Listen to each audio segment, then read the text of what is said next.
For the best mobile home investing advice, subscribe to our channel, hit that bell, and be notified when we drop new videos every single week. That's right. So starting there, you've been investing for 16 years. I just heard that this morning from you. So what has mobile home investing done for your life? I know you've been doing it for 16 years. You've had a lot of stories. How has that really impacted you and the choices that you made going forward in your life? That's a really powerful question, because I feel like 16 years is a long time to do anything, but this has just been my life for so long. I mean, real estate in general. I think if I can just, there's so many ways it's changed my life, but I think the one thing that really resonates right now is you're thrown into this crash course of dealing with people. And actually helping people around the country. It's sort of scary, but I can feel very confident saying you're gonna have some lessons learned with handymen that take advantage of you, or with tenant buyers, or with renters that take advantage of you. People are trying to take advantage of you, e- even if it's not like, oh, I see them coming, Jeremy and Samara, I really want to get over on them. It's just like when good things happen, everybody can do the work. Everything is just as it's agreed upon.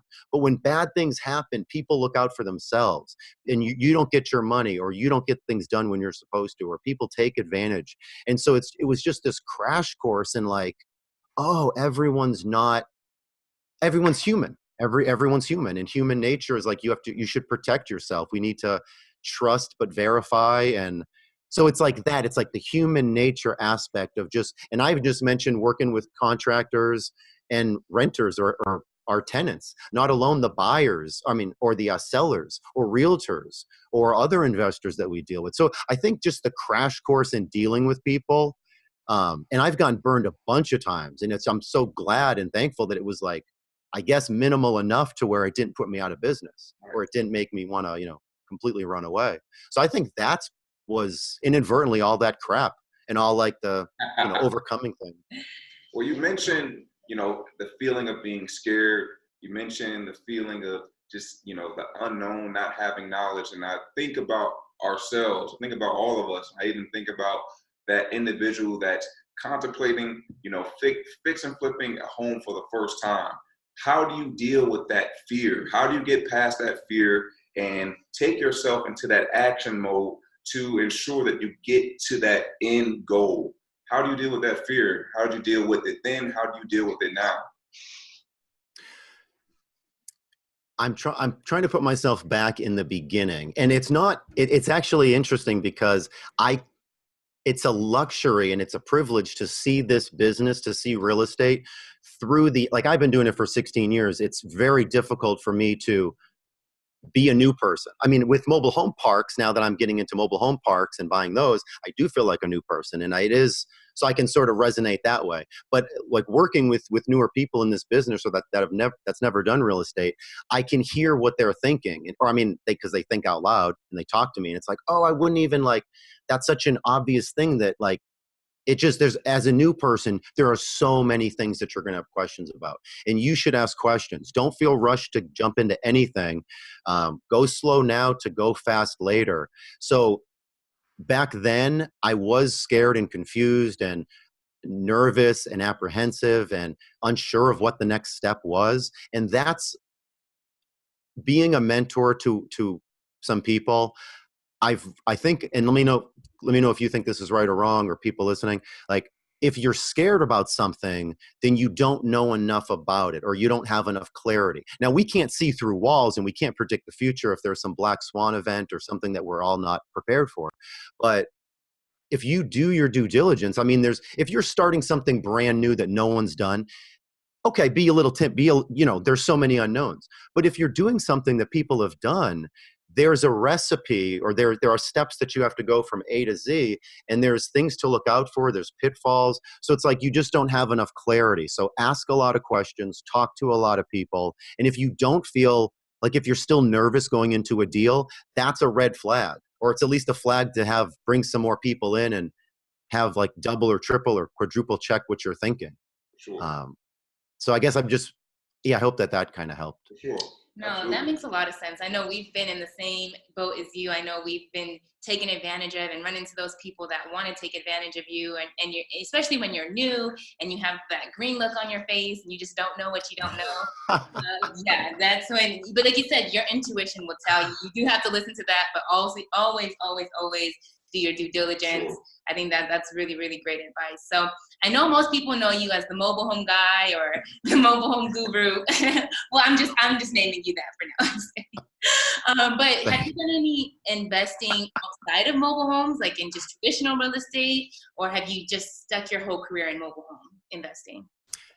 No, there are so many other ways to make money in real estate. I think a lot of them are valid.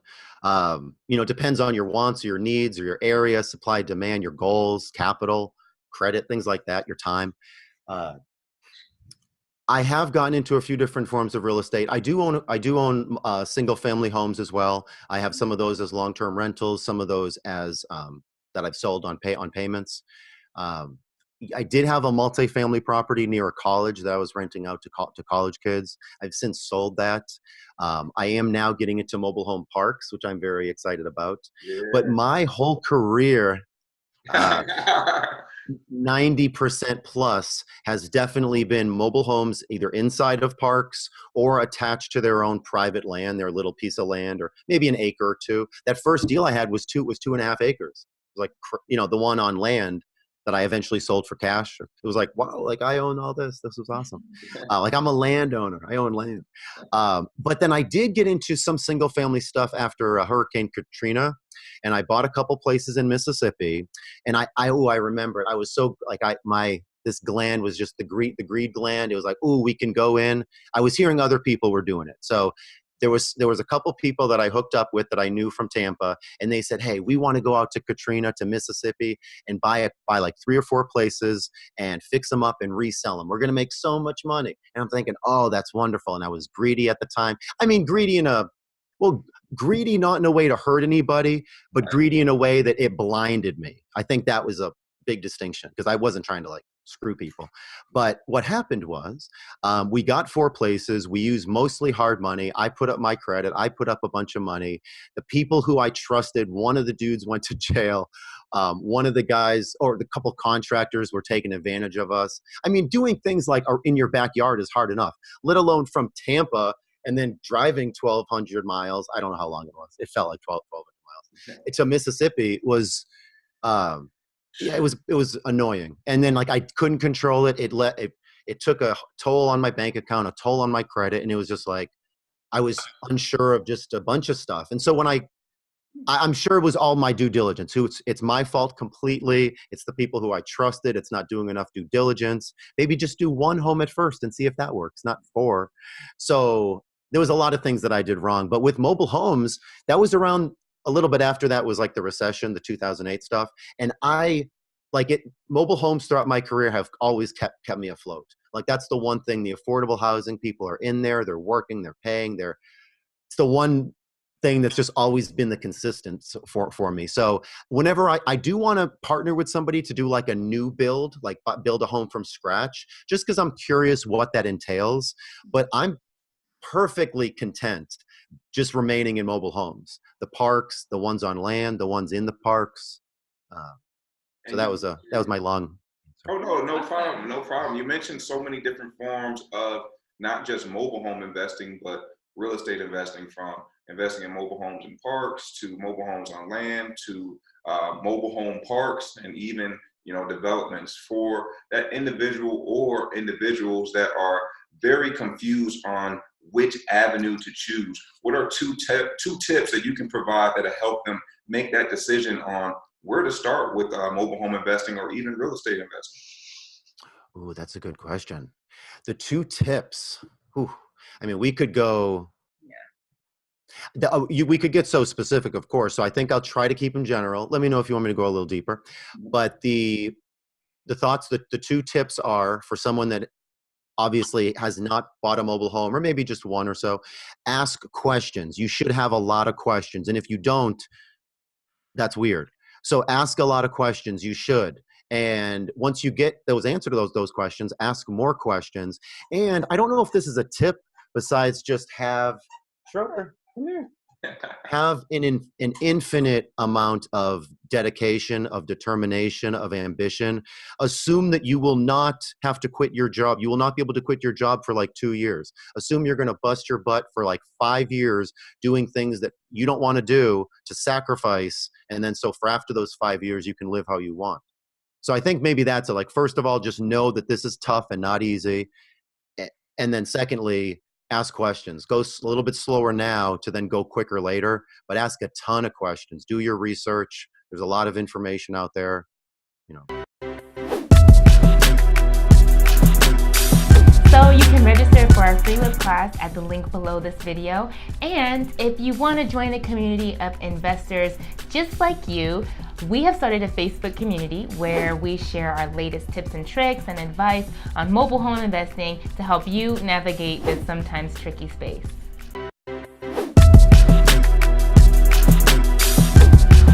So if this video was helpful, be sure to subscribe, hit the like button, and hit that bell button so you can be notified when we post videos every single week. See you later.